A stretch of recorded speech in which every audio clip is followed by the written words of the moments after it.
will put Julian Canals, number 31 car, at least for now, into the lead, and it's nose to tail, wheel to wheel for second place. Jose Maria Lopez trying to hold off Andre Lotterer, who took over the number 1 Porsche. We haven't mentioned Lotterer. He's been creeping up behind the Toyotas, and now Lopez is in full defensive mode because Lotterer was mirror to mirror with him there, side by side. He'll have to be in full defensive mode because Andre is quite a strong and decisive character when he wants to make the overtake manoeuvre. But I tell you what, Toyota are in the game much more than I expected. Certainly more than Porsche expected, but more than I expected. Remember, they're on the double stint on the tyre. Yeah, and I think more than Toyota expected as well, quite possibly. It didn't look exactly as if they had a magic wand up their sleeve after qualifying. Andre Lotterer bouncing over the curbs and bouncing over the bumps as well. Even the LMP1 cars, with all of their downforce and technology, are still bouncing from bump to bump through this long S's section that goes from turn 3 down to turn 10. Plunging downhill, so many gradient changes here, and then up again, climbing into the braking area for the hairpin, and again dropping down as the track fades away on the other side, just encouraging a bit of wheel spin on the exit. There are your 2 drivers, the hunter and the hunted. Pachito on the left, Jose Maria Lopez on the right, Andre Lotterer. Might just be colour correction, but Lopez looks far redder in the face than Andre Lotterer. They come up behind the Clearwater Racing Ferrari that's still leading in the GTE AM class. Both GT categories won last year by Aston Martin. At the moment, they're not leading either. Ferrari 1-2 in Pro. Ferrari 1-2 in AM as well. Race leader Kazuki Nakajima is barely 3 seconds in front of this battle. So if Andre Lotterer has a good stint here, he might be right up with the race leader by the time he comes in for fuel. And he will have to double stint the set of tyres he's got on now. The question is there even the faintest chance Toyota can triple? No. Nico Prost is in. So he takes over the number 31 car. Handed over by Julian Canal in second place. Alex Brundle back out, so fuel only for Alex Brundle. What was his stop? Minute 8. So Brundle going to double stint. No Prost coming back out. It's quite a slow stop though. Yeah. Minute 8 for just if it's a fuel only is quite a slow stop. Remember, they don't have that much fuel they put in the car. Prost a 60-second stop. See whether that was fuel and tyres. Have to keep up with the tyre changes as we can see them. Here's our GT Pro leaders. Alessandro Guidi 51, just ahead of Sandberg 71. And look at the gap now to the Aston Martin in third, nearly 13 seconds behind. That was the car that led for most of the first hour. Alex Brundle in 37, the Fortune Cats Jackie Chan DC racing car, the predominantly black of the black and white 2. They're being caught by Lopez and Lotterer. Oh, Lopez drifts out very wide, gets it wrong, trying to go around Brundle. Brundle had left side only, by the way, and through goes Lotterer. No, he hasn't quite made it through. He's on the inside, tried to squeeze. Pachito went wide at the tight corner when he overtook the LMP2 car, and he overtook Brundle and got a bit wide, but managed to recover the situation. Not far behind is Brendan Hartley.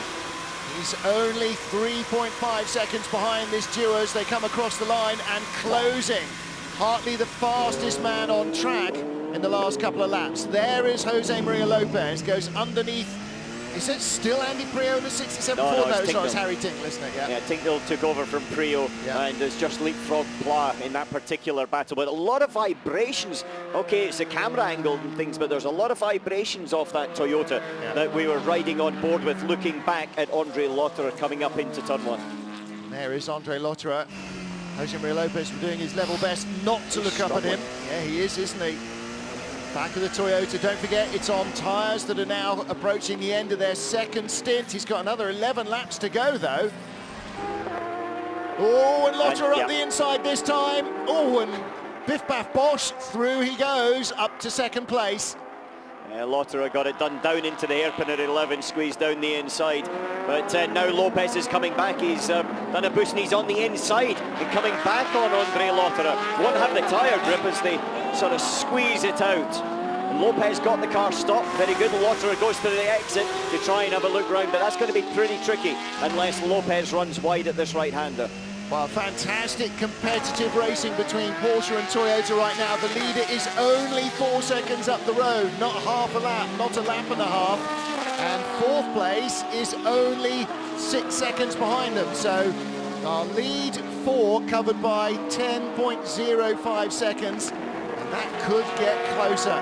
Very good use of the hybrid boost for Lopez to be able to get himself back alongside Andre Lotterer, who basically got the job done in the hairpin there, squeezed Lopez onto the rumble strip in the outside, and there's the 13, the spinner in the middle of, I think that's turn Hansen again, second in LMP2. 13. Oh, and a bit of a 6s and 7s with the number 25 car, Roberto Gonzalez, who has been in that Manor car from the start. That's a second spin for Heinemeier Hansen. We saw him spun on the outlap at turn 6, and now at turn 13 he's managed to get himself back onto circuit, and I would suspect those tyres are probably at the best that they've taken out of them already. Well, he was lapping Roberto Gonzalez there and didn't quite get around cleanly. The battle again for second place is rejoined. Lotterer with Lopez, and we saw when we were down at the hairpin yesterday, Alan, how much more stable on this bumpy braking area the Porsche is, and Lotterer this time he's got a powered oversteer. Remember, the tyres are much older for Lopez. He's struggling massively. Target beautiful view there of the powered oversteer. Remember, the engine is powering the rear wheels, but he's also got electric drive, like four-wheel drive on the front as well, that helps him out of the corners in these situations. But Lopez defending for all he's worth. He's from World Touring Cars, so therefore he knows how to do a bit of rubbing and a bit of defending. Still 10 laps to go on those tyres though, and he could be in real trouble. Andre Lotterer still all over the back of him. Lots of GT cars to get through. Lopez gets a break in traffic. You're right, 3-time World Touring Car champion, but he won single-seater races in Formula Renault V6. In GP2, he was a Renault Formula 1 driver-elect before the Singapore Crashgate crisis. So he's got an awful lot of ability. Andre Lotterer looking to go inside, and he's got it done this time. Now, can the Toyota boost back on the outside? He can! Fantastic stuff! This is epic LMP racing. I have to say, I thought Lopez was done there, and you can see Nick Tandy go, oh God, not again.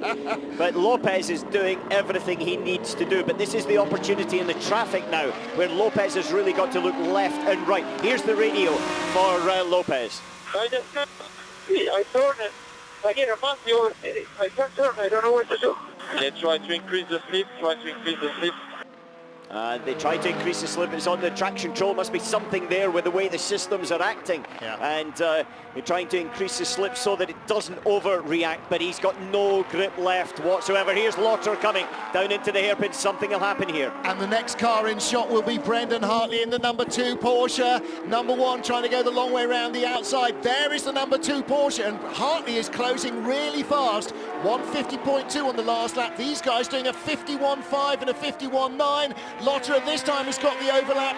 Where is the hybrid boost from the number 7 Toyota? He can't come back. Oh, bit of debris falling off the back of the Toyota possibly. Yeah, no, he ran over it there, but Lotterer boosted. You saw a big acceleration, then the Toyota boosted afterwards. But Lopez is looking to the inside, and he's going for it. They're squeezing up against it. This is superb, but Lotterer's been able to keep it round the outside, and that'll be the job done, I would suspect. But no, Lopez doesn't take no for an answer. Andre's going to have to run him off the circuit, I think. Rubbins racing in touring cars and apparently LMP. Brendan Hartley is coming up like the, I don't know what the fastest train in New Zealand is, but he is coming very quickly up behind these guys, catching them hand over fist. And this is all allowing Kazuki Nakajima to get away. Don't forget that Nakajima does not, in the number 8 Toyota, have the ability to override when the car determines it must cruise and coast. So the number 7 Toyota can do that. The driver can summon up more power if he needs it, but Kazuki Nakajima can't. Lotterer, however, is through and gone, and Lopez is now going to try and have to hold off Hartley for third. Here we see it down the inside. Lotterer had already done it at the hairpin, and then Lopez boosted. That was something it looked, I think it was on the circuit. Lopez has gone to the outside there, and ultimately just made it an incredible race. And now you see Brendan Hartley squeezing down between the lead two Ferraris as they come through the S's. But Lopez defended fantastically well there, and it took Lotterer much longer than I expected to get past. Lopez is having to back it in there in the S's. The car is actually sliding four square past the apex. I think he's struggling with tyre life at the end of the day. Well, he's now 52 laps into the race and 52 laps on those tyres, so they've got another 8 to go. The leader still Kazuki Nakajima, 149.2 for Kazuki last time round, comfortably quicker than the 3 cars behind him. Toyota are making a race of this, and we're an hour and a half in almost. Yeah, they certainly are, but you know, we've got to remember Nakajima has only got to focus on the cars ahead. Lopez and Lotterer were focusing on their battle, and Brendan Hartley was just slowly trying to get into that particular battle. Now that Lotterer's got past Lopez, then he's already pulled 2.5 seconds up the road, as you can see, and now Lopez is having to look in his mirrors at Hartley. Lotterer's last lap, a 1:51. Lopez, a 1:52. Hartley, a 1:50. And Nakajima, a 1:49 again. David Heinemeier Hansen under pressure now from Alex Lynn. This is for fourth place. And here comes the pass for second. The Porsche using the boost drive to get down the inside. Yeah, but I think the Toyota, no, he hasn't been able to get the cut back on him and use the boost coming out of the hairpin. So that's now Brendan Hartley done and dusted into third place. Lopez, I think, will drop back slowly from these guys till the end of the stint, just purely because I don't know if he's got very much in the terms of tyre grip left.